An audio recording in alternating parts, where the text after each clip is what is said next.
Saudara, Istana mengeluarkan aturan terbaru terkait perjalanan dinas luar negeri yang kini harus seizin Presiden. Istana klaim aturan ini lebih ketat dan bisa menghemat anggaran negara hingga 15 triliun rupiah.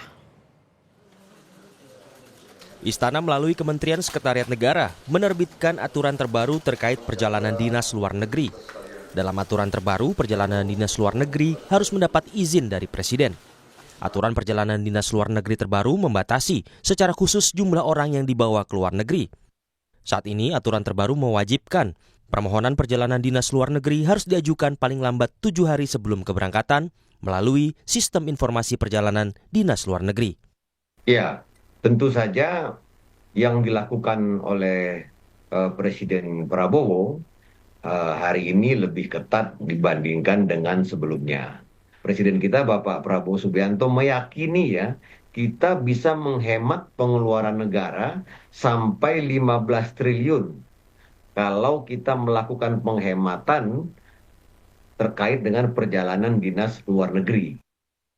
Dalam aturan terbaru, jumlah peserta perjalanan dinas luar negeri dibatasi berdasarkan jenis kegiatan. Misalnya untuk kegiatan pameran, dibatasi maksimal 5 orang, sementara untuk kegiatan pelatihan dibatasi maksimal 10 orang.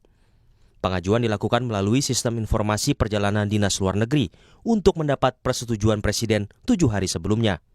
Adapun laporan disampaikan 2 minggu setelah pulang ke Indonesia. Jika ada perjalanan dinas luar negeri dilakukan sebelum disetujui Presiden, akan menjadi tanggung jawab pimpinan lembaganya. Permintaan mengurangi perjalanan dinas ke luar negeri sudah diungkap Presiden Prabowo saat memimpin sidang Kabinet Paripurna Perdana usai dilantik. Prabowo meminta kegiatan seremonial, seminar, termasuk konferensi dikurangi untuk efisiensi anggaran. Kegiatan-kegiatan yang terlalu seremonial, terlalu banyak seminar, terlalu banyak sehat, terlalu banyak konferensi, terlalu banyak perjalanan luar negeri, mohon dikurangi. Kita harus memberi contoh. Fokus kita adalah pembangunan ekonomi, kesejahteraan rakyat ke dalam. Jangan mengada-ada, studi banding, belajar pramuka ke negara lain. Presiden Prabowo juga kembali menekankan hemat anggaran dan kurangi kebocoran anggaran dalam pidato 10 Desember lalu. Prabowo bertekad akan memerangi kebocoran anggaran baik di tingkat pemerintah pusat maupun di pemerintah daerah. Kita harus, sekali lagi saya tekankan, hemat. Kita harus kurangi kebocoran dari anggaran. Saya bertekad untuk memerangi kebocoran di semua tingkat. Dan saya mohon semua unsur, terutama para pimpinan daerah, ikut bersama dengan pemerintah pusat demi kepentingan rakyat. Kita harus jamin setiap rupiah uang rakyat sampai ke rakyat yang memerlukan. Usai dilantik 20 Oktober lalu, Presiden Prabowo telah mengunjungi 6 negara.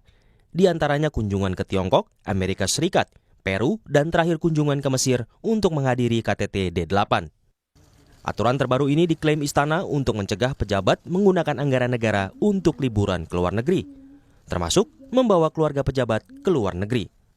Tim Liputan, Kompas TV.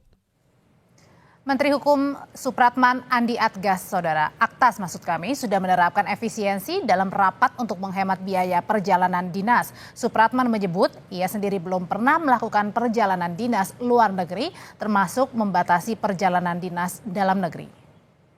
Kami sudah menerapkan itu di Kementerian Hukum. Bahkan sampai hari ini saya mungkin untuk perjalanan ke luar negeri sama sekali belum pernah. Ya, kemudian juga perjalanan dalam negeri sangat terbatas. Saya bahkan kami di Kementerian Hukum mengembangkan sebuah sistem supaya bisa menggunakan rapat by Zoom ya untuk saling berkoordinasi dan saya rasa itu akan lebih efektif. Dan implementasi ke depannya juga saya sudah minta bersama-sama dengan Pak Wamen dan Pak Sekjen untuk menyampaikan sosialisasi ini kepada seluruh teman-teman di Kekanwil untuk tidak sering-sering ke Jakarta. Kalau ada rapat koordinasi yang akan kita lakukan via Zoom. Sementara Menteri Luar Negeri Sugiono menyebut Kemenlu akan menyesuaikan perjalanan dinas luar negeri dengan aturan baru. Menlu menyebut dinas luar negeri harus sesuai urgensinya. Pada prinsipnya adalah efisiensi. Hal-hal yang sekiranya urgen dan penting itu yang diizinkan, tapi di luar itu ya kita lihat kembali urgensinya. Ya yang relevan sama hubungan luar negeri.